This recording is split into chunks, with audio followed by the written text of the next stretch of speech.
ప్రాణమిత్రుడి మరణంతో సభాపతి పోచారం శ్రీనివాసరెడ్డి బోరున వెలిపించారు. కామారెడ్డి జిల్లా బాన్సువాడ నియోజకవర్గంలో నేడు జరగాల్సిన తన జన్మదిన వేడుకల్ని రద్దు చేసినట్లు తెలిపారు.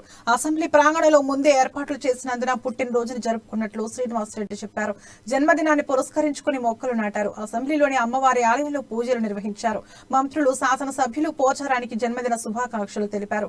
ఆయనతో కేక్ కట్ చేయించారు. తన ప్రాణమిత్రుడు సాలంబినలి హఠాన్మరణం తనను తీవ్ర దిగ్భ్రాంతికి సభాపతి పోచారం శ్రీనివాసరెడ్డి కన్నీటి పర్యంతమయ్యారు. నిన్న మృతి చెందిన మరో ఆత్మీయుడు కోటగిరి మాజీ సర్పంచ్ గంగాధర్ ఆత్మకు శాంతి కలగాలని సంతాపం తెలిపారు. రద్దు చేశాం, చాలా బాధాకరం. ఈరోజు కూడా ఇక్కడ జరుపుకోవద్దు అనుకున్నాను, కానీ సరే ముందు నిర్ణయించిన ప్రకారంగా వాళ్ళకు కాదనలేకపోయాను. చాలా సన్నిహితుడు నాకు, అత్యంత సన్నిహితుడు కూడా